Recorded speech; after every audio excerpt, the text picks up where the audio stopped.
네, 2024년 2월 말일에 이제 필라델피아로 가는 비행기에 올랐습니다. 여기 사진은 이제 저의 첫 출근길, 그리고 여기 데스크, 저의 자리를 배정받고 처음 세팅했을 때 이 사진인데요. 이 사진을 이제 다시 보니까 연수 첫날에 막 결의에 차 있기도 하고 긴장도 많이 됐었던 그 느낌이 또 다시 떠오르네요.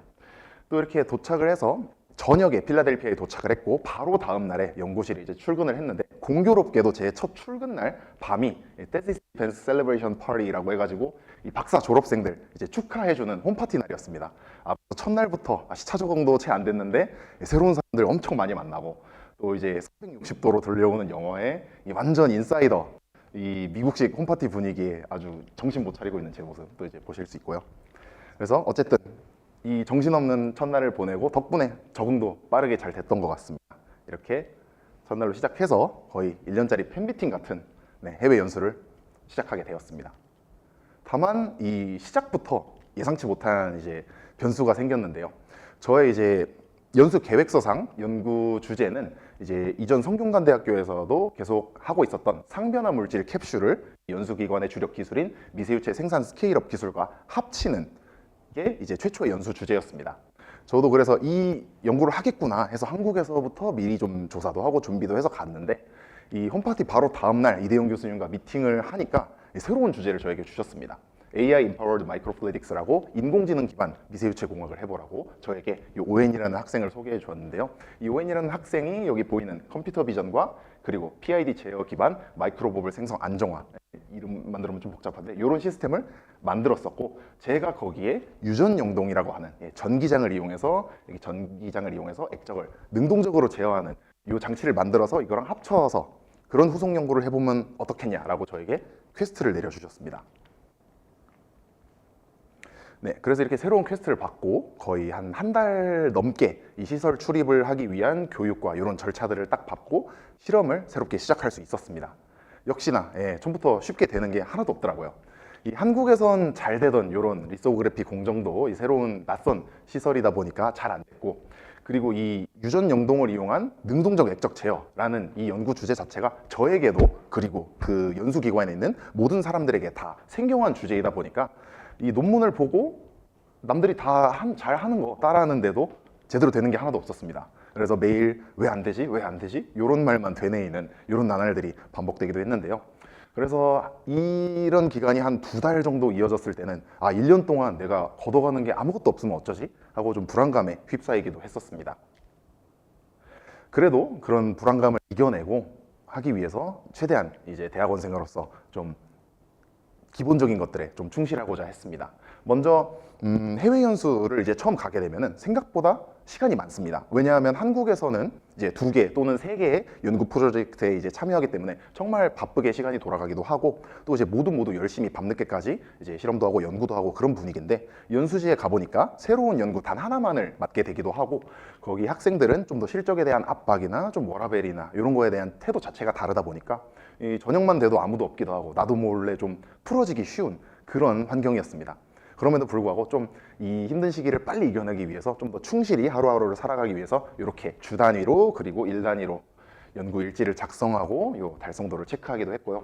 또 이제 실험이 계속 안 되면서 그냥 다 싫고 그냥 빨리 치워버리고 그냥 퇴근하고 싶고 이런 마음이 들 때도 굉장히 많았는데, 오히려 더 안 되는 만큼 왜 안 되는지, 얼마나 처참하게 안 됐는지 이렇게 하나하나 세세하게 기록하고 복기를 하려고 했던 것 같습니다. 그리고 또 이제 새로운 연구를 하게 되다 보니까 이 남는 시간 동안 논문을 최대한 많이 보려고 노력했던 것 같습니다. 매일매일 다양한 논문들도 보기도 하고, 그 새로운 분야의 흐름을 이해하는데 중요한 논문 같은 경우에는 이렇게 꼼꼼하게 보고 이제 정리를 하기도 해봤고요. 그리고 남는 시간에 제가 평소에 하고 싶었던 공부도 했습니다. 저 같은 경우에는 그게 이제 프로그래밍 공부였는데, 주요 이제 실험 장비들이 지원하는 프로그램이 이제 매틀랩이다 보니까 이 매틀랩 여기서 제공하는 무료 온라인 교육을 하루에 한두 시간씩 틈틈이 했던 것 같습니다. 그리고 무엇보다 이 해외 연수를 가게 되면 장점이, 그곳에서는 이제 정말 재밌는 연구를 하는 똑똑한 친구들이 너무너무 많습니다. 그래서 배울 수 있는 기회가 정말 많아요. 그래서 저는 그 친구들이 세미나 하는 거, 평소에 얘기하는 거, 이제 그리고 실험실에서 어떤 실험을 하는지 주의 깊게 봤다가 그 친구들이 어떤 걸 하는지 논문으로 자세히 찾아보고 관심 있던 거는 이제 물어봐서 그 친구들한테 말 걸어서 실험하는 걸 참관을 하기도 하고, 그리고 직접 배울 수 있는 거는 배워보기 위해서 이렇게 했던 것 같습니다. 여기 이 CK라는 친구가 정말 고마운데, 저는 이 유리모세관을 가공해가지고 이 액적 생성기로 이중액적을 만드는 이 연구에 평소에 관심이 있었는데 이 방법을 정말 친절하게 잘 알려줬습니다. 그래서 이런 시간을 보낸 끝에 이제 이 연수 기간 동안 정말 꼭 마음에 들어서 끝까지 하게 되는 이런 연수 주제를 찾을 수 있었는데요. 이 보이는 것처럼 한 번에 변경을 더 거쳐서 이중액적을 이제 인공지능 기반 라이브러리 생성 자동화를 하는 이런 연구 방법을 최종으로 이제 재정립할 수 있었습니다. 그래서 이제 본격적으로 제가 어떤 연구를 했는지 설명드리도록 하겠습니다. 네, 미세유체 이중액적. 여기서 이제 이중액적이라고 하면은 여기 보이시는 것처럼 하나의 물방울, 요 하늘색 물방울이 또 다른 물방울, 요 갈색 물방울에 한 번 더 감싸인 요 형태인데요. 이렇게 코어 쉘 구조를 갖고 있기 때문에 내부에 세포나 약물 아니면 다양한 기능성 물질들을 이제 인캡슐레이션 하고 그거를 이제 정해진 타이밍, 정해진 조건에 정확히 방출하는 요런 물질로서 작용할 수 있기 때문에 굉장히 다양한 연구 산업 분야에서 쓰이고 있습니다. 거기다 여기 사진에 나온 예시들이 모두 이제 이대용 교수님 연구실에서 낸 논문일 정도로 이 연수기관의 주력 기술이었습니다. 그래서 이제 미세유체 방식으로 이중액적을 만들면은 이 영상에서 보이시는 것처럼 굉장히 균일한 이 크기가 전부 다 똑같은 액적을 만들 수 있고, 생성 조건을 바꾸면은 이렇게 다양한 특성을 지닌 이중액적이 연속적으로 만들어집니다. 이런 이중액적을 특정 분야에 이제 최적으로 활용하기 위해서는 그 특성을 최적화할 필요가 있는데요. 예시를 들면은 액적의 요 크기나 그리고 요 감싸고 있는 쉘의 두께는 물질 전달 거동에 영향을 미치고, 그리고 이 화학적인 조성은 액적의 안정성 그리고 액적으로부터 만들어진 생성물의 수율에 영향을 미치게 됩니다. 그래서 이러한 액적의 특성을 최적화하기 위해서는 다양한 특성을 지닌 액적을 이렇게 잔뜩 만들어 놓고 요거를 하나하나 빠르게 스크리닝하는 요 액적 라이브러리를 만들고 스크리닝하는 요 과정이 굉장히 효율적입니다. 네, 이제 그러면 이중액적을 어떻게 만들 수 있는지 이제 설명드리도록 하겠습니다. 이제 이 그림이 일반적인 이중액적 생성 실험의 구성인데요. 여기 보이는 유리모세관 장치에 이 주사기 펌프로 용액을 주입하게 되면은 이 영상으로 보는 것과 같이 이중액적이 만들어지게 됩니다. 요거를 이제 현미경과 고속 카메라를 이용해서 이제 보고 사용자가 원하는 특성의 이중액적이 만들어진다 하면은 이 수집 용기를 여기 위치시켜 가지고 수집을 개시하면 됩니다. 다만 이제 생성 조건에 따라서 여기 보이시는 것처럼 굉장히 다양한 액적 생성 상태, 액적 생성 모드가 존재하게 됩니다. 이 중 양호한 것도 있지만 대부분의 액적 생성 모드는 아래 이 이미지에서 보는 것처럼 불균이라고 굉장히 바람직하지 않은 상태의 생성물을 만들어냅니다. 따라서 우리의 이 실험자는 이 양호한 액적 생성 상태에 도달하기 위해서 이 실험을 직접 눈으로 보고 펌프를 조작해 가지고 양호한 싱글 코어, 더블 에멀전, 코어가 하나인 이 이중액적 생성 상태에 도달해야 됩니다. 그리고 원하는 상태에 도달했을 때 이렇게 수집 용기를 위치시켜서 수집을 개시하게 됩니다. 하지만 한번 이 양호한 액적 생성 모드에 도달했다고 하더라도 이제 실험자는 이제 아직 방심할 수가 없는데요. 여기 가장 이쪽에 보이는 것처럼 액적 생성 실패 사례가 발생하곤 합니다. 이 액적 생성 실패라고 하면은 이렇게 이중액적이 생성이 되다가 이제 중간선과 내부선 흐름이 분리가 되어서 액적이 생성이 안 되는 상태인데요. 네, 다시 한번 보시면은 이렇게 갑자기 액적 생성이 안 되기도 합니다. 이런 상태가 발생하면은 이 시스템 스스로 복구할 수가 없기 때문에 사람은 이걸 보고 그 즉시 이제 수집을 중단해야 되고요. 그리고 시약과 그리고 실험 시간을 낭비하지 않기 위해서는 바로 이 실험에 개입을 해가지고 이중액적 생성을 복구해 주어야 합니다. 그때 제가 본 그쪽에 연구하는 친구들은 이런 식으로 이 튜빙을 톡톡 쳐가지고 이중액적 생성을 복구하고 있더라고요. 그래서 정리하면은 이중액적 생성하는 내내 사용자는 이제 실험자는 이 액적 생성 상태를 모니터링하고 유량 조건을 제어하고 계속해서 수집 용기 위치를 바꿔주어야 합니다. 정리하면 액적 생성 실험은 번거롭습니다. 그리고 앞서 말씀드렸듯이 생산되는 속도가 굉장히 느리기 때문에 거의 이제 시간당 1ml 남짓 만들어지기 때문에 원하는 양의 샘플을 얻기 위해선 보통 수시간이 소요가 됩니다. 이렇게 실험은 번거롭고 또 오래 걸립니다.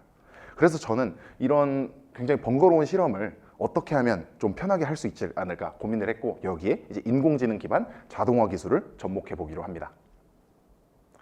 그래서 먼저 거기에 앞서서 이 실험에 있어서 사람의 역할이 무엇인지를 먼저 정리를 해보았는데요. 먼저 사람의 역할이라면은 이 화면을 보고 현재 실험이 어떻게 이루어지고 있는지 현재 상태를 파악합니다. 그리고 머릿속에 있는 이론적인 지식과 그리고 실험 경험을 토대로 실험 목표 달성을 위한 의사결정을 하게 되죠. 그리고 마지막으로 행동을 합니다. 이 장비를 조작하거나 아니면은 기기의 위치를 옮기게 되죠. 이러한 사람의 보고 생각하고 그리고 행동하는 이런 동작들은 이제 인공지능 기술들, 그러니까 컴퓨터 비전 아니면 알고리즘, 그리고 이 프로그램에 통합되어서 제어되는 장비들, 그리고 그 장비가 못하는 동작 같은 경우에는 간단한 액추에이터를 만들면은 이걸 자동화할 수 있지 않을까라고 생각을 했습니다. 그렇게 해서 24년 7월 연수 기간이 한 3분의 1 정도 지난 시점에 이 자동화 이중액적 라이브러리 생성기라는 이 아이디어를 이제 미팅 때 제가 제안을 했고요. 약 2달 좀 넘게 지나서 중간 발표 단계 때 이렇게 완성이 됐습니다. 이제 이름은 이제 자동화 이중액적 라이브러리 생성기, 영어로는 Automated Drumlet Library Generator, 줄여서 이제 애드립이라고 부르는 시스템이고요. 액적 생성에 필요한 모든 장비들, 그리고 사람의 역할을 대신해주기 위한 요 핸들링 장치, 직접 만든 핸들링 장치들은 이제 인공지능 기반 프로그램에 전부 연동이 되어서 자동으로 작동되게 됩니다. 사용자는 요 그래피컬 유저 인터페이스를 통해서 원하는 이중액적의 요 조건들을 입력하게 되면은 거기에 맞는 액적들을 이제 자동으로 생성하는 장치입니다. 요 주요 기능들은 이 실험에 있어서 사람의 역할을 전부 대체할 수 있습니다. 요 욜로 기반 객체 인식 모델은 액적 생성 이미지를 보고 거기서 현재 어떤 상황인지 만들어지는 액적의 크기는 어떤지 감지를 하게 되고요. 그리고 이 판단을 기반으로 해서 액적의 크기를 피드백 컨트롤 루프 아래서 제어하고, 그리고 사용자가 원하는 특성의 액적만을 선택적으로 수집하게 됩니다. 그리고 순차적으로 유량 조건이랑 요 수집 용기를 변경하면서 이렇게 사용자가 지정한 요 조건 범위 내에 있는 이중액적들의 집합인 액적 라이브러리를 생성하게 됩니다. 이제부터 요 애드립 시스템을 만들기 위해서 어떤 이제 영구적인 이런 것들이 들어갔는지 하나하나 자세히 설명드리도록, 그 구성 요소를 설명드리도록 하겠습니다. 먼저 이제 첫 번째 가장 중요한 구성 요소는 이제 눈의 역할을 하는 객체 인식 모델입니다. 이제 인공지능 기술과 그것을 이제 활용한 이런 응용 연구에 익숙하신 분들은 이미 아마 잘 아실 거라 생각하는데요. 이제 컴퓨터 비전 기술 중에 가장 기초적인 걸로는 클래시피케이션이랑 오브젝트 디텍션, 객체 인식 이 두 가지가 있습니다. 이제 기존의 컴퓨터 비전 인공지능 기반 응용 연구에서는 클래시피케이션 모델이 좀 더 많이 쓰이는 추세였는데요. 이 모델은 이제 이미지를 딱 주면은 거기서 메이저한 하나의 특징만을 찾아냅니다. 이거는 이제 좀 더 이 프로그램, 이 뉴럴 네트워크 자체가 좀 더 가볍기도 하고, 그리고 데이터셋을 구성하는 게 좀 더 간편하기 때문에 이전엔 많이 선호되고 있었는데요. 객체식 모델 같은 경우에는 하나의 이미지에서 복수의 객체를 이 위치와 크기를 찾아내고 종류까지 구분해 줄 수 있습니다. 이 액적 생성 문제의 객체인식 모델을 사용한 이유는 보시는 것처럼 하나의 이미지에 복수의 이런 객체, 즉 액적들, 그리고 이런 유체 구조들이 있었기 때문인데요. 그래서 이게 좀 더 적합할 거라 생각했고, 실제로도 이렇게 새로운 이미지를 주었을 때 똑같은 데이터셋에서 학습된 클래시피케이션 모델과 오브젝트 디텍션 모델을 비교해 보면은 이 객체인식 모델이 이 지역적이지만 중요한 피처들을 정확히 찾아내서 이 새로운 이미지에도 일반화 성능이 더 높은 것을 보실 수 있습니다. 거기다가 이 객체의 종류뿐만 아니라 위치와 크기까지 좀 더 많은 정보를 제공하기 때문에 이제 피드백 제어를 위해 좀 더 정교한 피드백 제어를 위한 정보로 활용을 할 수가 있고요.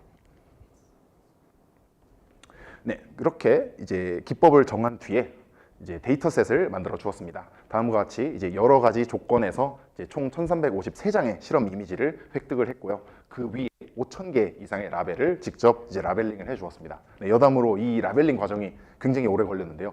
1000개 이상의 이미지를 하나하나 열고 그 위에 클릭해서 드래그해서 박스를 치고, 이 과정이 거의 한 일주일 정도 걸렸던 것 같은데요. 요새는 좋은 툴들이 많이 나와가지고 훨씬 쉽게 되더라고요. 관심 있는 학생들이면은 꼭 써볼 수 있길 바랍니다. 그래서 이렇게 라벨링 후에 이제 어규멘테이션 테크닉을 적용해서 증강을 한 후에 총 3,500장으로 이루어진 최종 데이터셋을 얻을 수 있었습니다.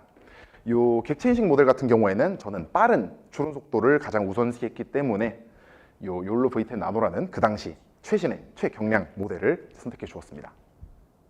그래서 이제 학습한 결과 이제 약 1시간 이내에 이제 파인 튜닝이 완료가 되었고요.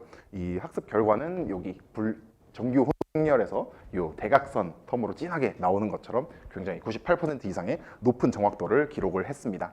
그리고 이 객체인식 모델의 성능을 평가하는 가장 이제 대표적인 성능 지표인 MAP, Mean Average Precision Score 같은 경우에는 0.968로 1에 굉장히 가까운데 요걸 이제 수치만 들었을 땐 감이 안 잡히실 겁니다. 여기 영상에서 보시는 것처럼 객체의 종류뿐만 아니라 위치와 크기까지 굉장히 정밀하게 잘 잡아낼 수 있었습니다.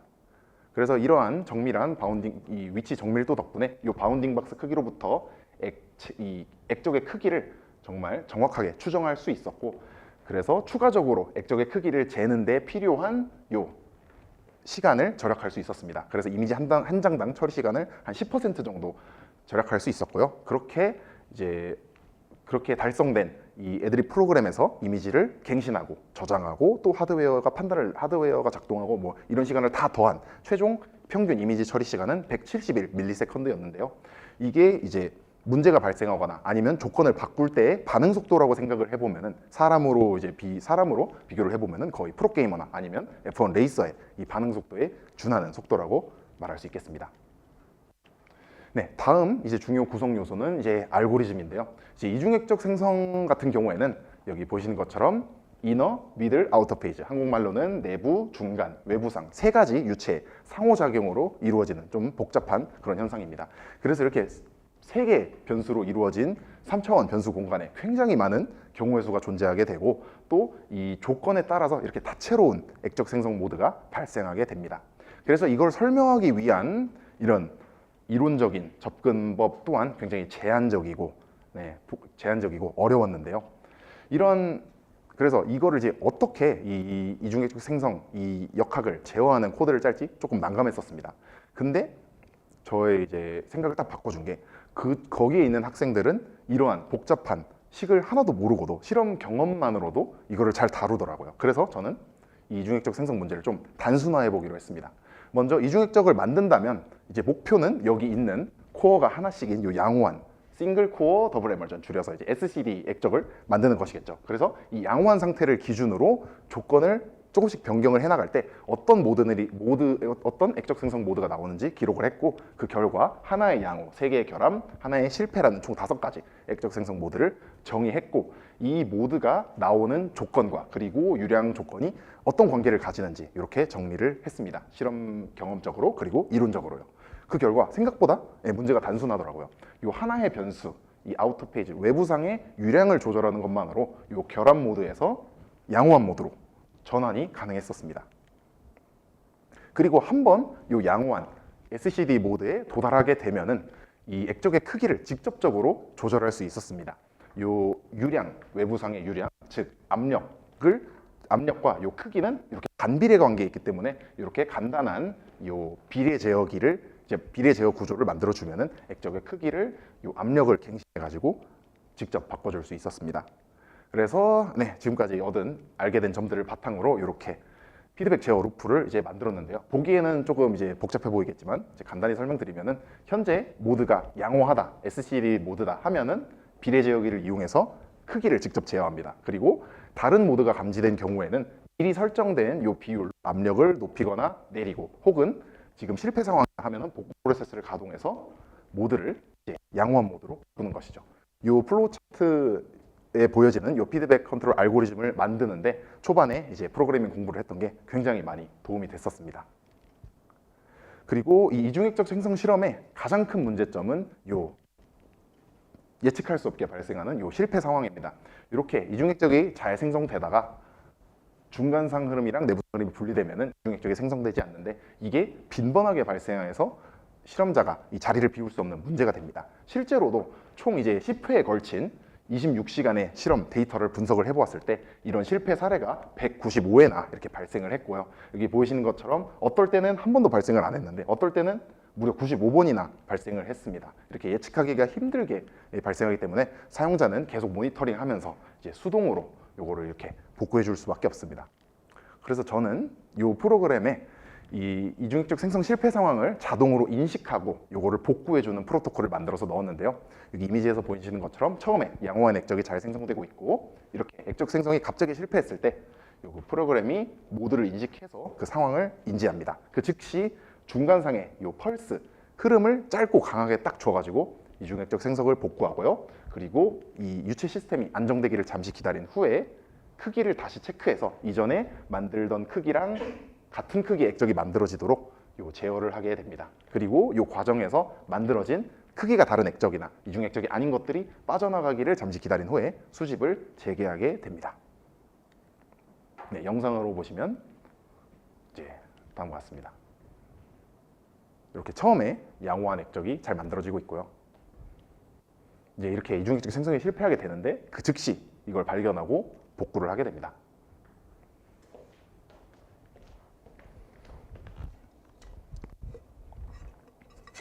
네, 그리고 다시 크기를 제어한 후에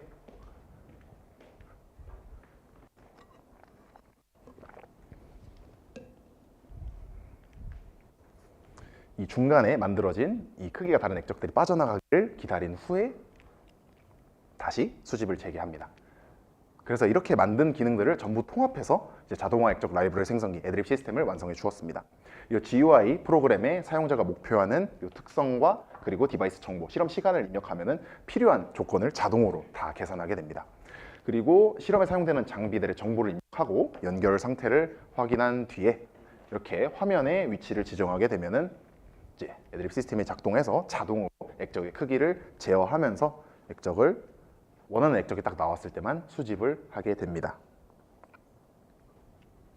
이렇게 보시는 것처럼 유량 조건과 그리고 수집 용기를 순차적으로 변경하면서 최대 25가지 종류의 사용자가 원하는 특성을 지닌 액적을 이렇게 만들 수 있습니다. 네, 그래서 여기 화면에 보이시는 것처럼 5곱하기5 5단계로 쉘 두께랑 내부성 농도가 달라지는 이 액적 라이브러리가 만들어졌는데요. 이 가로 방향으로는 쉘 두께가 1.5에서 5 마이크로미터로 증가하고, 그리고 세로 방향으로는 내부성 농도, 이 파란색 다이의 농도가 5단계로 증가합니다.